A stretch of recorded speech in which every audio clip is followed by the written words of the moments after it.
अस्सलाम वालेकुम व्यूवर्स।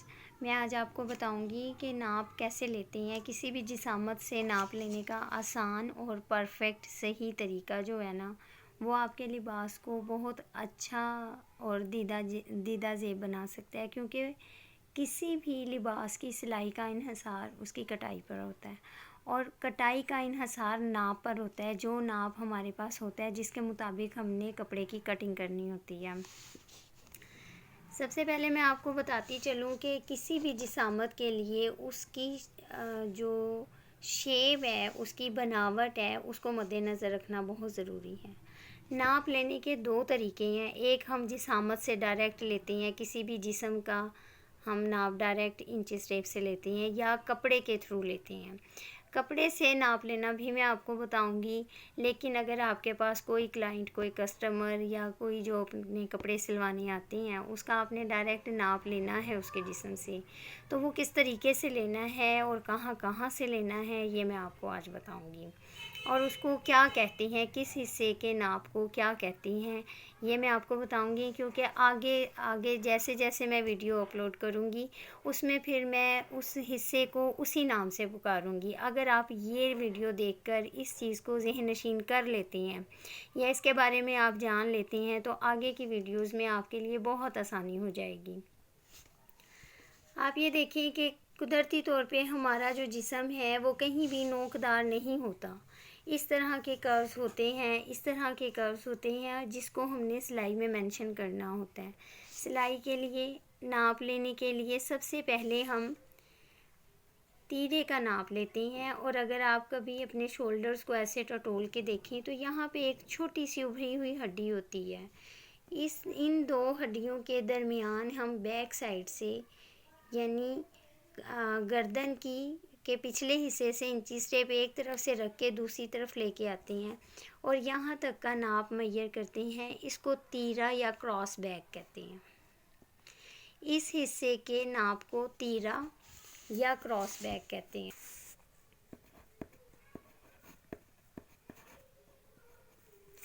आम ज़ुबान में क्रॉस बैक या आम ज़ुबान में तीरा कहते हैं। अब उसके बाद हमने चेस्ट का नाप लेना होता है, जो हमारी बगल से 1 इंच नीचे की तरफ। हम इसको इंची टेप को चारों तरफ से लेके आते हैं, फ्रंट में रखते हैं उसका सिरा, और पिछली तरफ से लाते हुए घुमा के इधर हम इंची टेप का एंड कर लेते हैं। और इस हिस्से के नाप को हम छाती या चेस्ट का नाम देते हैं।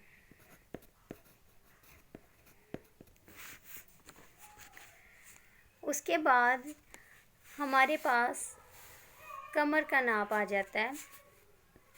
जो हम खड़े हुए जिस्म, जो हमारे सामने जिस्म मौजूद होता है, उसके अगर बाजुओं को हम यहाँ लेके आए, तो ये नाप तकरीबन यहाँ से लेना होता है जहाँ पे कर्व आता है, जहाँ पे बॉडी का कर्व आ रहा होता है। तो इस नाप को हम कमर का नाप लेते हैं। ये भी दरमियान में से लेते हैं और साइड में से गुजारते हुए बैक साइड से ला के इंची टेप उसका यहाँ तक हम देख लेते हैं कि किस मेजरमेंट पे इंची टेप का सिरा हमारा टच कर रहा है, और वो हमारा कमर का नाप होता है।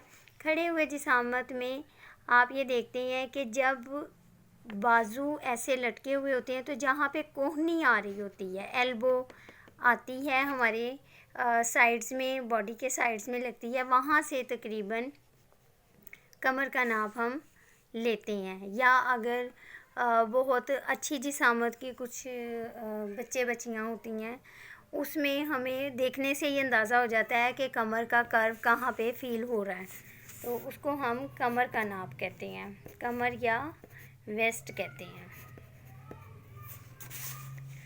उसके बाद ऐसे ही जहाँ पे हमारे हिप्स के उभार आ रहे होते हैं, हमने इसी तरह चारों तरफ से इंची टेप लेके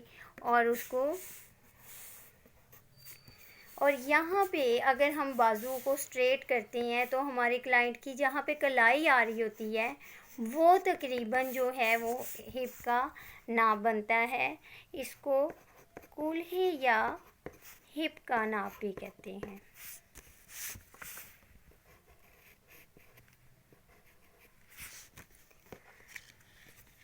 और इसी पे डिपेंड करता है, क्योंकि जो हमारे हिप का नाप होता है वो ही हम कमीज़ के दामन का नाप रखते हैं, या अगर तो फैशन के हिसाब से हम उसको 1 या 2 इंच दामन को बढ़ा लेते हैं, थोड़ी सी उरेब शेप आ जाती है, दामन चौड़ा हो जाता है, या मोटी ख़वातीन में हम थोड़ा सा दामन चौड़ा रखते हैं ताकि उनकी थाइज़ कवर रहें खड़े होने में या चलने फिरने में, या बैठने में दामन जो है वो बिल्कुल गोद में ही ना चला जाए।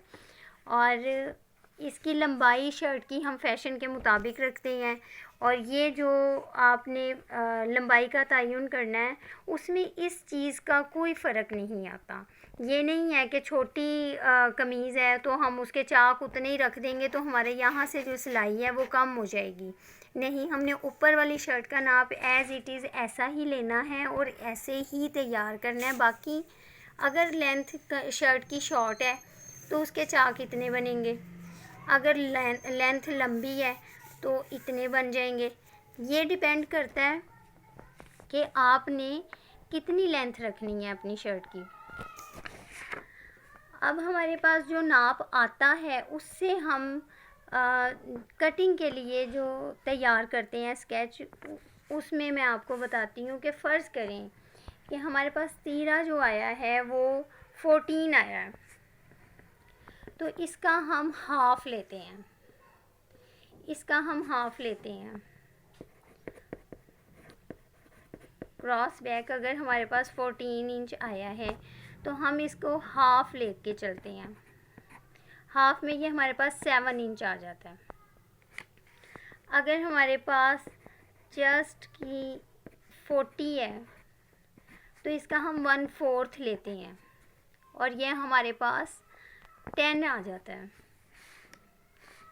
ठीक है, क्योंकि ये राउंड में है, ये बाकी सारा नाप राउंड में है, ये सिंगल है, इसको हम डबल करते हैं, और जो राउंड में 3 नाप हमारे पास ये आते हैं इसको हम 1/4 करके लेते हैं। क्योंकि आपने देखा होगा कि जब भी हम कमीज़ की कटिंग करते हैं हम कपड़े को इस तरीके से फोल्ड करते हैं, और यहाँ से हम तीरे का नाप लेते हैं क्रॉस बैक का। ये हमने 7 इंच पे ले लिया, और जितना हमने ये तीरे का नाप लिया होता है क्रॉस बैक का, उतना ही हम गहराई में जाते हैं 7 इंच पे, और फिर हम इस तरह का निशान डालते हैं, और यहाँ से हमारी चेस्ट लाइन शुरू होती है। जो चेस्ट लाइन है जैसे मैंने बताया था 40 है, तो 40 में अगर आप कमीज़ से नाप लेते हैं तो आप सिर्फ यहाँ से यहाँ तक लेते हैं ना, बैक पे तो नहीं जाते, उसको राउंड अबाउट नहीं करते, तो इसलिए यहाँ से यहाँ तक वो 40 का 20 रह जाता है, और जब इसको फोल्ड करके हम कपड़े को रखते हैं तो फिर ये 10 रह जाता है। इसलिए इसका हम 1/4 लेते हैं। चेस्ट का, कमर का और हिप का हम हमेशा 1/4 लेते हैं। जो हमारा राउंड में नाप आया होता है उसका हम 1/4 लेते हैं, तो ये हमारे पास 10 इंच रह जाता है। उसके बाद एक स्टैंडर्ड साइज़ है, अगर आप वैसे ही नाप ले रही हैं तो यहाँ तीरे की निशान से 14 इंच की गहराई पे आप कमर का निशान लेती हैं। ये आपकी कमर लाइन बनती है। अगर फ़र्ज़ करें कमर जो है वो 38 है तो इसका 1/4 या 36 लगा लें, 36 है तो इसका 1/4 9 बन जाएगा, तो ये हम यहाँ से 9 रखेंगे। ठीक है, ये हम 9 इंच ये वाली चीज़ रखेंगे ये, और ऊपर से तीरे से इसका फासला 14 इंच रखेंगे। जिसका 14 आता है उसका तकरीबन यहाँ से चेस्ट लाइन से फासला हिप लाइन लेने के लिए हम 13 इंच रखते हैं, क्योंकि कपड़े पे आपको अंदाज़ा होना चाहिए कि हमने कमर लाइन किस जगह ड्रा करनी है, हमने हिप लाइन कितनी नीचे लेके जानी है। इसमें अब ये हिप लाइन हमारी आ गई। अगर फ़र्ज़ करें हिप हमारे पास, हिप लाइन जो है वो भी 40, यूजुअली ऐसा होता है कि जो चेस्ट का साइज़ होता है वही हिप का साइज़ होता है, या 1 या 2 इंच वेरी करता है, सिर्फ 1 या 2 इंच का फ़र्क पड़ता है। जो ख़वातीन मोटी होती हैं उनकी चेस्ट और हिप भी ऑलमोस्ट इसी में तरीके से आती है। 20 या 21 हो रहा होता है, 22, 23, 24 हद हो जाता है हिप का साइज़। इस तरह मींस 21 अगर या 22 चेस्ट है तो 24 या 25 हद हिप का साइज़ होता है। तो आप ये देखें कि अगर यहाँ पे आपके हिप भी 40 मैयर होते हैं तो उसका 1/4 आपके पास दोबारा 10 आ जाता है। तो ये भी आप 10 इंच पे निशान लगाते हैं। अब आपको ये बॉडी बना के दिखाने का मतलब ये है कि ये कुदरती तौर पे हमारा स्ट्रक्चर होता ही ऐसे है। यानी आपने कभी नहीं देखा होगा कि किसी भी बॉडी का स्ट्रक्चर ऐसा है, इसलिए हम कभी भी जो स्टिचिंग लाइन है वो इस तरीके से नहीं लगाएंगे। मैं आपको बताती हूँ कि ये हमने चेस्ट लाइन ली थी और ये हमारे पास हिप लाइन थी। तो जो बॉडी का कर्व है हम उसी हिसाब से यहाँ पे लाइन ड्रॉ करेंगे, थोड़ा सा गोलाई में ला के, और हम इसको ऐसे नोक नहीं बनाएंगे, ठीक है। और वापस इसको ऐसे दोबारा, क्योंकि ये बराबर था ना 10 और 10, इसको ऐसे लाएंगे और इसी शेप पे हमने ये स्टिचिंग लाइन है, क्योंकि ये हमारी वो मेजरमेंट्स हैं जो हमने बॉडी से ली हैं। और फिर आगे हमने जितनी इसकी लेंथ करनी है और जितनी हमने इसका दामन रखना है वो हमारे पास आ जाएगा। अब हम यहाँ से जो है ना कंधे की गोलाई के लिए हम इसको ऐसे कर देते हैं।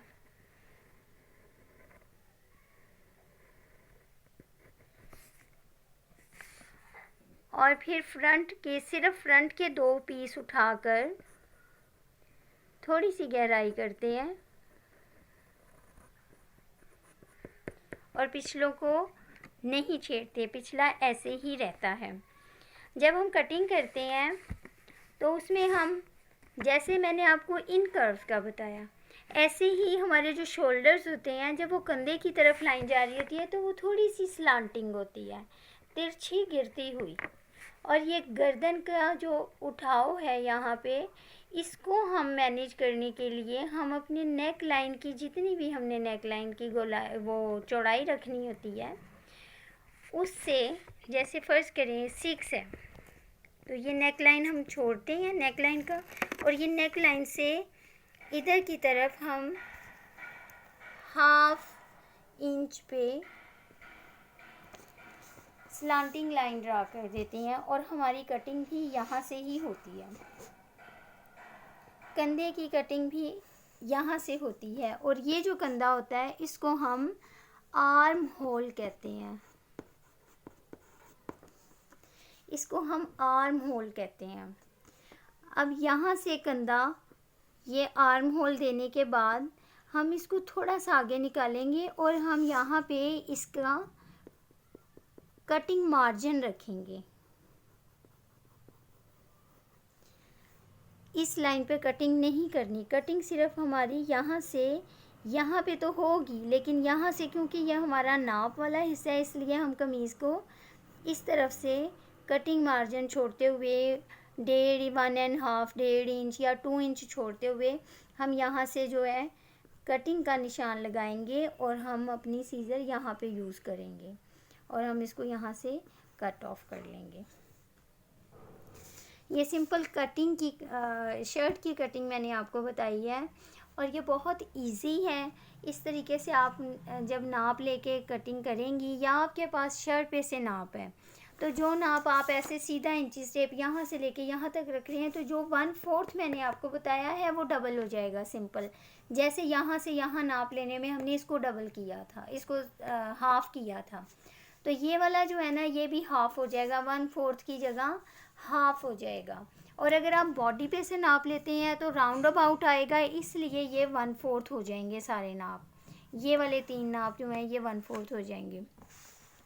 तो उम्मीद करती हूँ आपको अच्छी तरह से ये समझ आ गई होगी। आप इस तरीके से स्केच बनाएं, कोई नाप लें और अपने कागज़ पे उसको इस तरीके से ड्रा करें, उसकी कटिंग करें ताकि आपके हाथ की ग्रिप जो है वो अच्छी रहे और आपकी ये जो कर्व्स की शेप्स है ना ये अच्छी आए, क्योंकि स्टिचिंग इस पे होनी है, स्टिच लाइन इस पे लगनी है और उसी से जो है वो आपकी सिलाई अच्छी आएगी, शर्ट की शेप अच्छी आएगी और ज़ाहिर है वो पहनी हुई खूबसूरत लगेगी। उम्मीद करती हूँ ये आपको तरीका पसंद आएगा। इंशाल्लाह मैं अपनी वीडियो में आपको स्लीव्स काटना बताऊँगी कि इस शर्ट के लिए स्लीव्स जो हैं वो हम किस तरीके से मेजर करते हैं और कैसे उसकी कटिंग करते हैं। अगर आपको मेरी ये कटिंग का तरीका समझ आया हो, मेजरमेंट लेने का तरीका समझ आया हो, तो मुझे कमेंट्स करें और मेरी वीडियो को लाइक करें। अगर अभी तक मेरा चैनल सब्सक्राइब नहीं किया तो आप मेरे चैनल को सब्सक्राइब करें। अल्लाह हाफिज़।